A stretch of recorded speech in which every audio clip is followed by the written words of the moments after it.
오늘 주시는 하나님의 말씀은 디모데후서 1장 2절에서 5절까지의 말씀입니다. 저 여러분이 한 절씩 다 같이 일어서서 교도하시겠습니다.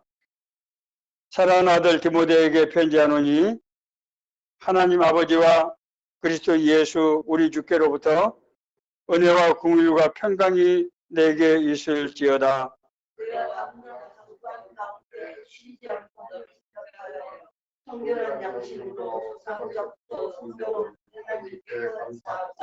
내 눈물을 생각하여 너 보기를 원함은 내 기쁨이 가득하게 하려 함이니 이는 내 속에 거짓이 없는 믿음이 있음을 생각합니다. 이 믿음은 먼저 내 외조모 로이스와 내 어머니의 유니게 속에 있더니 내 속에도 있는 줄 확신하노라. 아멘. 예, 자리에 앉아주시기 바랍니다.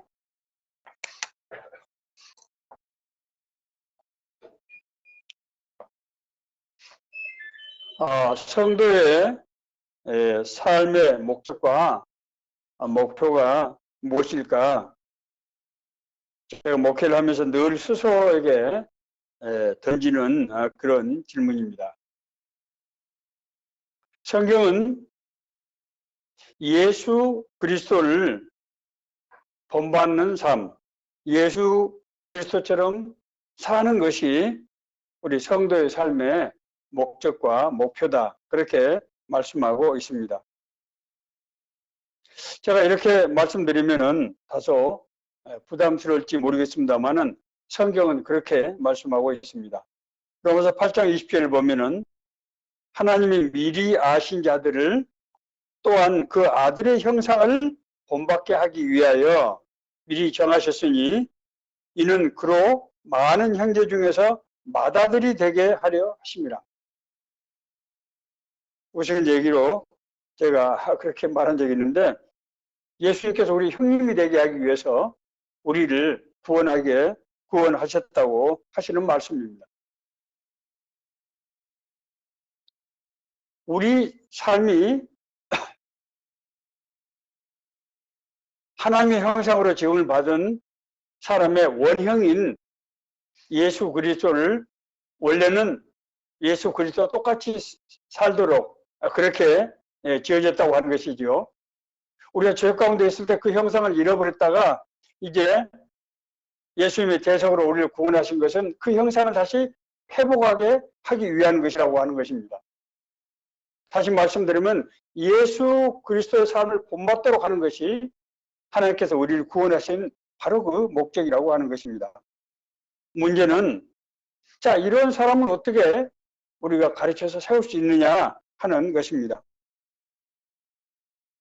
오늘 본문에 나오는 디모데는 바울 사도의 제자로서 예수님을 믿는 사람의 대표적인 그런 사례라고 얘기할 수 있는 그런 인물입니다.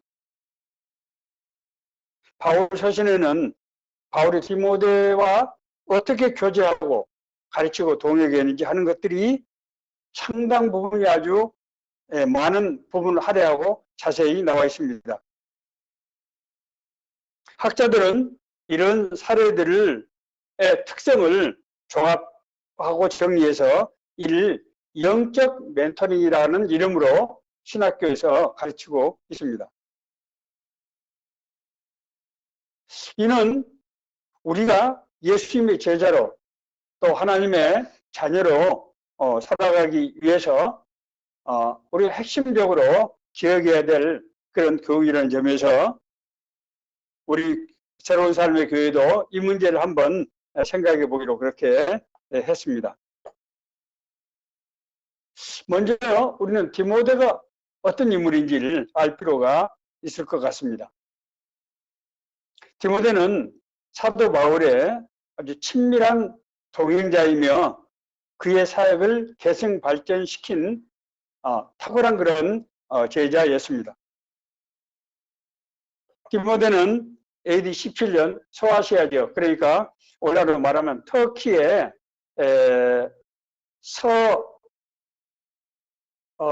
남서부 쪽, 그러니까 지중해 연안 쪽이죠. 남부지방의 리스트라 출생입니다. 아버지는 그리스계이며 어머니 유니계와 조모 할머니 로이스는 유대인이었습니다.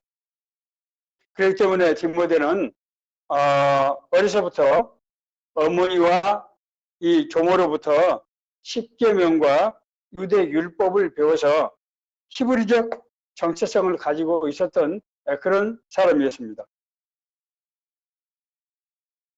바울은 여러 자신의 서신에서 디모데에게 주님 안에서 사랑하는 나의 성실한 아들, 믿음으로 된 나의 착실한 아들 등으로 표현하면서 아들이라는 점을 강조하고 있는 것을 볼 수 있습니다. 이것을 보아 바울이 디모데에게 복음을 전했다고 하는 것을 우리는 알 수 있습니다. 그리고 디모데를 바울은 늘 가깝게 했는데 이제 2차 선교 여행 때 디모데를 데리고 같이 동행했고 3차 전도 여행에서는 바울이 예루살렘에 가서 사도들을 만나게 되는데 그때 바울과 동행했을 정도로 핵심적인 제자가 된 것을 알 수 있습니다. 뿐만 아니라 바울은 디모데에게 자신이 개척한 교회들을 위탁 관리하는 그런 아주 중책을 맡겼습니다. 그래서 이제 소아시아와 유럽에 있는 바울의 핵심적인 그런 교회들, 마게도니아, 베레아, 아테네, 데살로니가, 예베소, 고린도, 빌립보 이런 교회를 디모데는 순회하면서 바울의 지침을 받아서 성도들을 지도하고 관리하는 그런 역할을 맡았던 것입니다. 디모데는 바울이 예루살렘에서 체포돼서 가이사랴 감옥에 투옥될 때 예배소로 돌아와서 이제 예배소 지역의 주교로서 직임을 수행하다가 당시에 아데미 여신상 이 우상 숭배가 예배소 지역이 아주 심했는데 그 문제로 이제 그 지역 사람들과 다투다가 순교한 것으로 그렇게 전해지고 있습니다. 이 바울 서신에 여러 곳에 나타난 디모데 행적들 이런 것을 통해서 우리는 바울이 디모데를 어떻게 주님의 제자로 세웠는가 하는 것을 알 수 있습니다. 바울은 제자 육성 과정을 부모가 자녀를 양육하는 과정에 비유하여 설명하고 있는 것을 볼 수 있습니다. 한 사람이 태어나서 부모의 어릴 적에 양육을 받아서 성장하고 이제 장성하면은 사회적으로 여러 가지 어떤 의무감과 또 자신이 해야 될 그런 일들을 그런 지식과 또 인격적으로 성숙해서 세상에서 자신의 역할을 감당해 나가는 이런 과정과 동일하게 본 것입니다. 바울이 디모데를 이제 예수님을 본받는 자로 세우는데 여러 가지 요소가 있지만은 그 중에서 핵심적인 요소를 몇 가지 알아보도록 하겠습니다. 먼저 제자는 그리스도의 삶을 본받는 자라고 하는 것입니다. 바울은 디모데를 예수 그리스도를 본받도록 그렇게 가르쳤습니다. 내가 그리스도를 본받는 것 같이 너희는 나를 본받는 자 되라. 그렇게 편지 서신에서 말씀하고 있습니다. 자신이 예수님의 삶이 바울 자신의 하나의 모델이었어요. 그리고 그 삶을 디모데를 비롯한 제자들이 본받아서 똑같이 그렇게 행하라고 하는 것입니다. 다시 말씀드리면은 예수 그리스도를 본받는 삶이 제자의 핵심적인 요소가 된다고 하는 것입니다. 그렇기 때문에 예수님, 바울, 디모데 또 우리 같은 그런 이제 성도들 이렇게 이어지게 되는 것입니다. 자, 그러면은 제자가 본받아야 될 예수님의 삶이 구체적으로 어떤 것인가? 디모데후서 1장 13절 14절에서 바울은 디모데에게 이렇게 말씀하고 있습니다. 너는 그리스도 예수 안에 있는 믿음과 사랑으로 내게 들은 진리의 말씀을 실천하고, 첫째는 진리의 말씀이죠. 우리 안에 계시는 성령의 도움으로 그대가 맡은 선한 일을 잘 지키라. 성령께서 우리를 지키시고 인도하시는 것을 잘 보고 거기에 순종해서 따르라고 하는 것입니다. 바울은 디모데에게 진리의 말씀인 성경과 성령의 인도하심, 이 두 가지를 따르는 것이 예수 그리스도를 본받는 삶이라고 하는 것을 말씀하고 있는 것입니다. 이 두 가지가 예수님께서 행하셨던 사역의 원천이고 우리가 예수님을 본받아서 해야 할 힘의 원천이라고 하는 것입니다. 하나님의 말씀은 제자의 권능입니다. 제가 목사가 되고 나서 어떻게 해야 목사로서의 자격을 얻게 되는 것인가? 신학교를 졸업하고 무슨 목사 고시를 통과했다고 해서 모든 사람이 참된 올바른 목자라고 할 수 없을 것입니다. 제가 나름대로 여러 국리를 하다가 어느 순간 기도할 때 하나님의 말씀이 바로 목사의 권위다라고 하는 것을 제가 생각하게 되었습니다. 그렇습니다. 하나님의 말씀은 하나님의 뜻과 계획이 드러나 있는 하나님의 계시입니다. 그러므로 이 하나님의 말씀이 모든 사역자가 가지고 있는 권위와 권한의 근거가 된다고 하는 것입니다. 사역자는 이 말씀에 따라서 이 말씀대로 행할 때 하나님의 나라가 이루어지기 때문입니다. 사역자 삶 가운데서 하나님의 나라가 이루어지지 않는다고 하면은 그것은 자기 일일 수밖에 없고 하나님의 종이라고 할 수 없을 것입니다. 또한 이 말씀을 따라서 우리가 행할 때 이 임무를 수행할 수 있는 힘은 성령의 바로 권능에서 비롯된다고 하는 것입니다. 오직 성령이 너에게 임하시면 너희가 권능을 받고 예루살렘과 온 유대와 사마리아 땅까지 이르러 내 증인이 되려 하신지라. 우리가 예수 그리스도의 증인이 되기 위해서는 성령의 권세와 능력이 우리에게 이제 주어질 텐데 그 권세와 능력에 따라서 해야만 예수님의 그런 어떤 삶을 본받는 그런 사역이 이루어진다고 하는 것입니다. 하나님께서 우리에게 임무를 맡길 때 우리를 보고 맨주먹으로 가서 맨땅에 헤딩하라고 그렇게 하지 않는다는 거예요. 우리에게 성령의 권세와 능력을 주셔서 그 힘으로 역사하게 하신다고 하는 것입니다. 우리가 하나님의 종을 서번트라는 단어를 쓰는데 오해하신 분들이 있는데 여기서 서번트라고 하는 것은 종이라는 뜻도 있지만은 공직자라고 하는 뜻이 있습니다. 공직자. 이를테면은 대한민국 공직자가 대한민국 헌법과 법률에서 부여하는 임무를 주어진 권한으로 수행을 할 때 나라의 계획이 이루어지는 것과 똑같은 원리입니다.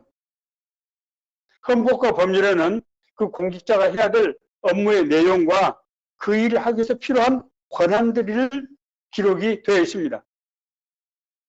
그래서 자기에게 주어진 그 임무를 그 권한을 가지고 행사할 때 국가의 계획을 이루게 되는 것입니다. 그러므로 우리가 하나님의 말씀을 잘 모른다든지 이 말씀대로 행하지 않을 때는 하나님 나라가 이루어지지 못하는 그런 결과가 된다고 하는 것입니다. 그럼 우리가 그리스도를 본받는다고 하는 것은 하나님의 말씀에 정통하고 성령의 인도하심에 민감해서 우리가 말씀을 붙잡고 성령의 주시는 권세와 능력으로 행할 때 우리를 통해서 예수님께서 가르치신 모든 것 그리고 하나님의 뜻과 계획이 이루어진다고 하는 것입니다. 두 번째로 제자로 세워지기 위해서는 관계성 위에서 교제가 이루어져야 합니다.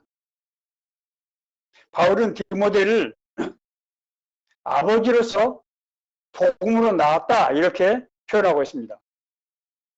그리스도 안에서 일만 스승이 있으되 아버지는 많지 아니하니 그리스도 예수 안에서 내가 복음으로써 너희를 낳았습니다. 복음으로 낳았기 때문에 영적인 아버지가 되는 것입니다. 제자는 지식으로만 육성되지 않습니다. 바울과 디모데의 관계는 일반적인 친밀 관계가 아니라 성령 안에서 아버지와 자녀의 관계였던 것입니다. 제가 예수님을 따른다고 하는 것은 예수님과 함께하면서 예수님이 행하신 일을 자신도 한다고 그렇게 말씀드렸습니다. 그렇기 때문에 우리가 그리스도를 따르기 위해서는 무엇보다도 우리 안에 예수님과 같은 영, 다시 말해서 그리스도의 영, 예수의 영이 우리 안에 있어야만 합니다. 그리고 그 영적인 동질성, 예수님과 우리가 같은 영적인 동질성 위에서 예수님께서 행하신 일을 우리가 인도함을 받고 일을 행할 수 있는 능력을 받아야 우리가 예수님처럼 그렇게 일을 하게 된다고 하는 것입니다. 이 두 가지 요건이 결합이 되면은 우리를 통해서 예수님과 하신 일이 그대로 재현된다고 하는 것입니다. 이것은 우리가 행위적으로 예수님의 삶을 따른다든지 모방하는 거라고 하는 것과는 완전히 근본적으로 다른 의미, 관계성 의미를 갖는 것입니다. 이처럼 예수님과 동행하기 위해서는 먼저 동일한 관계성이 전제되어야 한다고 하는 것입니다. 이 관계성은 자식을 낳아서 DNA가 같든지 아니면 성령의 인도하심을 받아서 성령의 인도하심 가운데서 우리가 한 성령의 아래에 있든지 둘 중에 하나가 되어야 관계성이 형성이 되고 그 관계성에 따라서 우리가 인도함을 받게 되고 그래야만 예수님을 본받는 것이 되고 하나님의 뜻과 계획이 이루어진다고 하는 것입니다. 세 번째로 제자는 삶의 본으로 가르쳐야 합니다. 저는 거듭 제자가 지향하는 삶은 그리스도를 본받는 삶이라고 말씀드렸습니다. 그런데 그리스도를 본받는 삶은 이것은 지식의 문제가 아니고 삶의 문제입니다. 그렇지 않습니까? 우리가 성경에 대해서 많이 알고 예수님의 행적에 대해서 자세히 알면은 우리가 그렇게 사는 것입니까? 그렇지 않죠. 네. 이것은 삶 자체가 닮아져야 가는 것이죠. 삶 자체가 복음이 되기 위해서는 삶 속에서 복음을 배워야 합니다. 물론 우리는 예수님에 대해서 성경에 대해서 우리가 강의실에서 강의를 통해서 배우지만은 삶 속에서 배워야만 우리가 예수님의 삶을 본받을 수 있다고 하는 것입니다. 예수님께서는 하나님의 나라에 대해서 집중적으로 예수님의 가르침의 내용을 보면은 하나님의 나라에 대해서 집중적으로 말씀하고 계신 것을 알 수 있습니다. 그 하나님의 나라에 대해서 예수님께서는 밭에 감춰진 보화라든지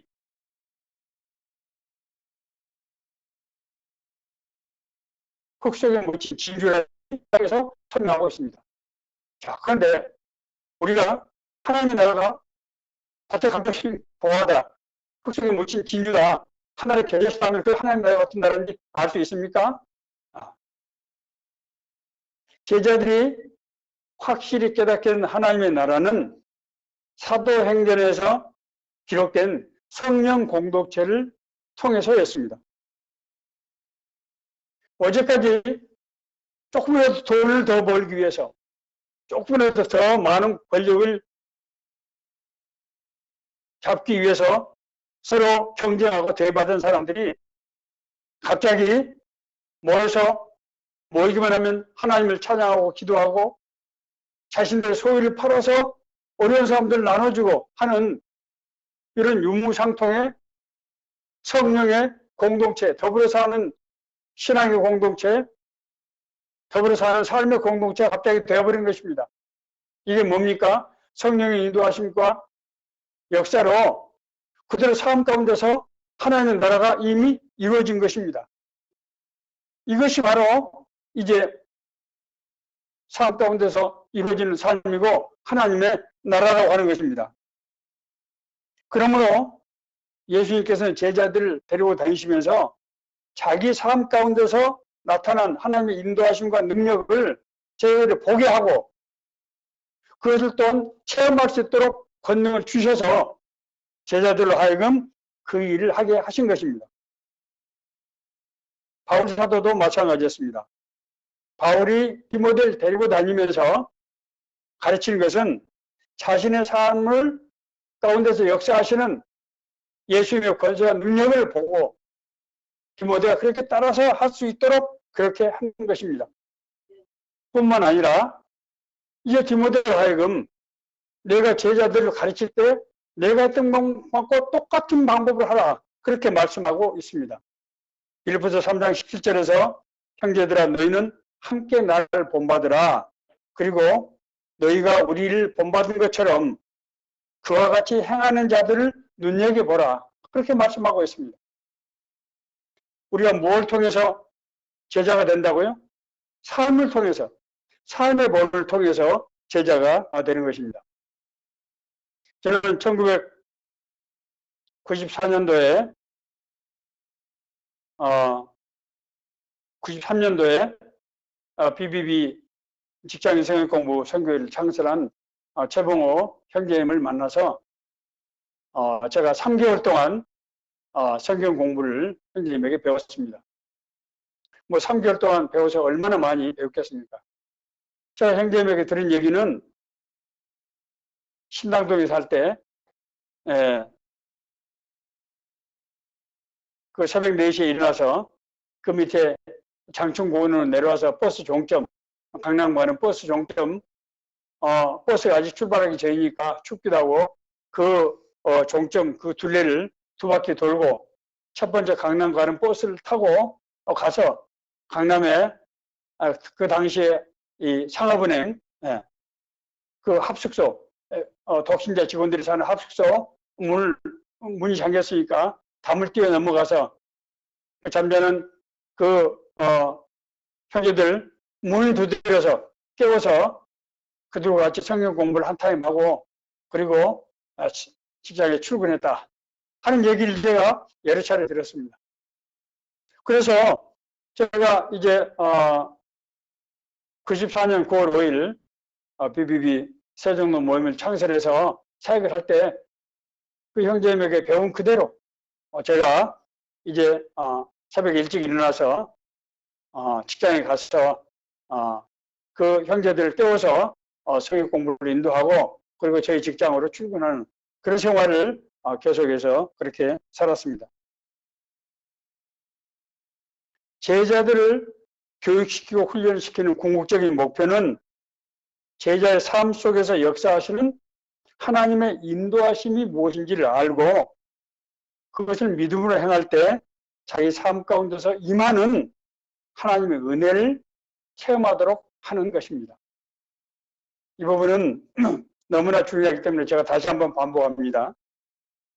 제자 교육 훈련의 궁극적인 목적과 목표가 무엇이 되어야 되는가? 그것은 우리가 성경에 대해서 많이 알고 우리가 활동을 많이 하는 것이 아니에요.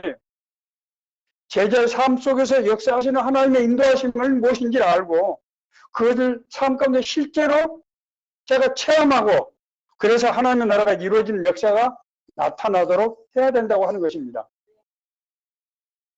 그렇게 하려고 하면은 삶으로 가르치는 길밖에 없다는 거예요. 영어에 learning by doing이라는 그런 구절이 있습니다. 그런 말이 있습니다. 행함으로써 교육을 받는다는 것이지요. 우리 삶이 하나의 교육의 도구가 된다고 하는 것입니다. 나의 삶이, 인도자의 삶이 우리 제자에게 어떤 교육의 하나의 모형이 되고 그 인도자를 따라서 살 때 원래 의도했던 그 뜻과 계획이 온전히 이루어지는 것입니다. 그러므로 교제는 단순한 삶의 나눔이 아니라 나의 삶 가운데서 나타나는 하나님의 역사를 보게 하는 것입니다. 제가 이제 성경 공부를 이제 사역을 한참 할 때 시작하기 전에 이제 갑자기 새벽 일찍이 가서 잠자는 사람을 깨워가지고 이제 성경 공부를 하는데 바로 그냥 성경 공부로 들어갈 수가 없어요. 그래서 한 10분 정도 삶을 나눕니다.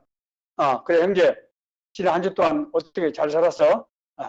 그러면은 이 형제는 말 잘 알아듣지 못하고 그냥 뭐 내 삶이 늘 그랬죠. 뭐 직장이 요즘 힘들어요. 아주 어려워 죽겠어요. 이렇게 얘기를 합니다.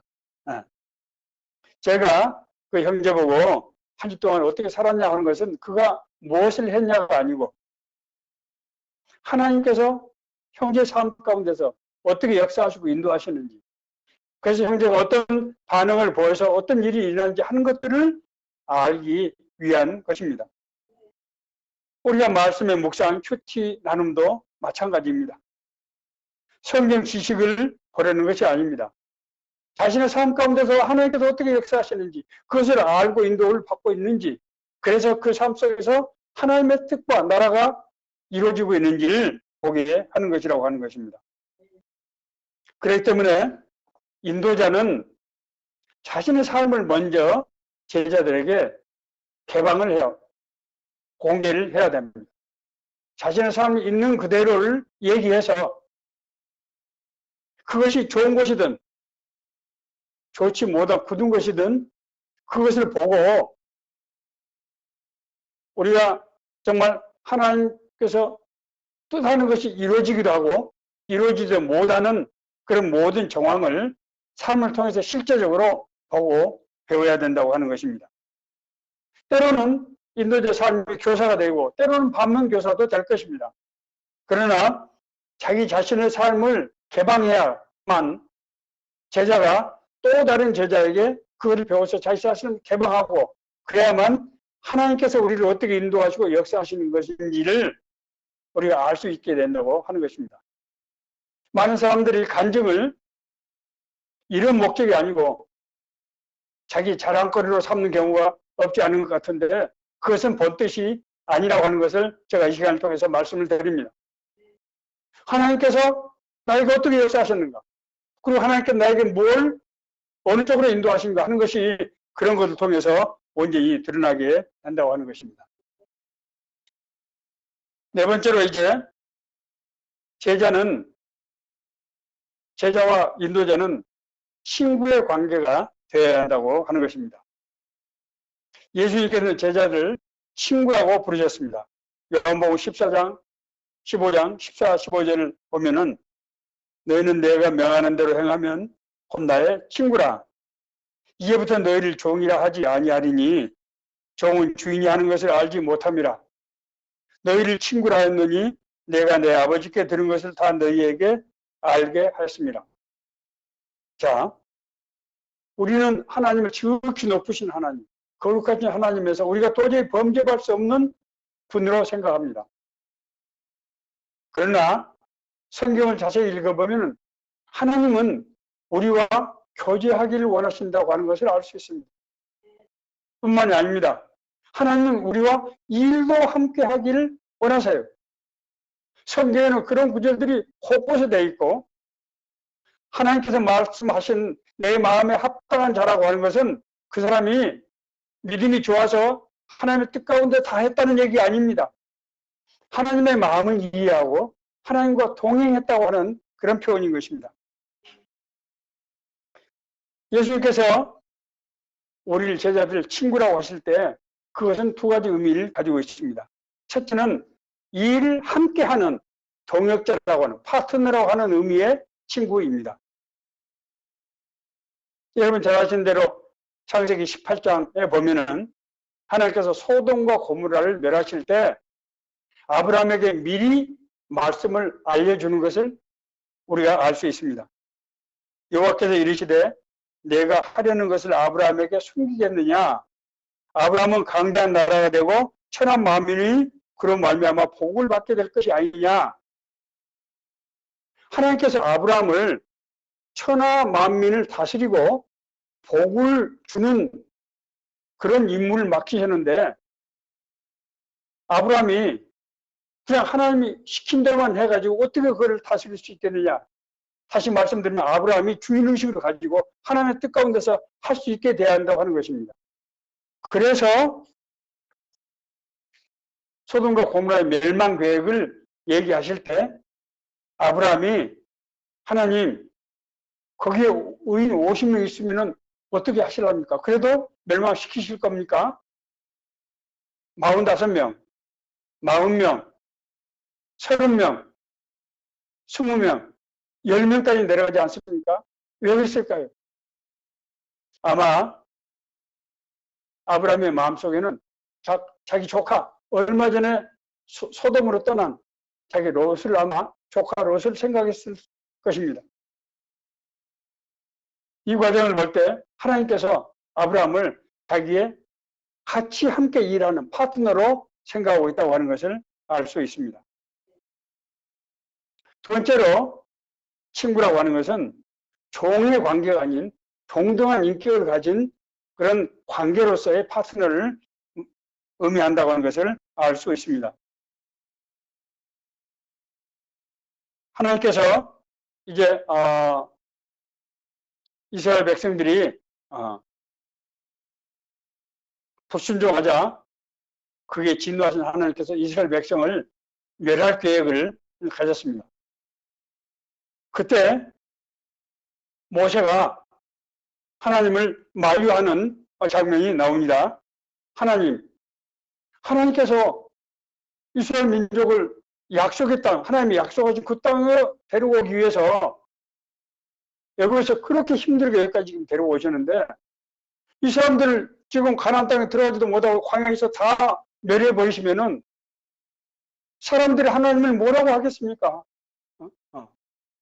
자기 백성을 데리고 와서 가나안 땅에 하나님 나라에 자기 나라에 데리고 간다고 하더니 가다가 다 죽여버렸다. 이렇게 되면 어떻게 되는 것입니까? 라고 얘기를 했을 때 하나님께서 자기 뜻을 돌이키시는 역사가 일어났어요.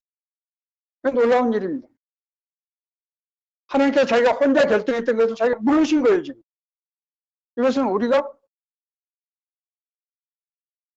상상하기 어려운 그런 지금 장면입니다.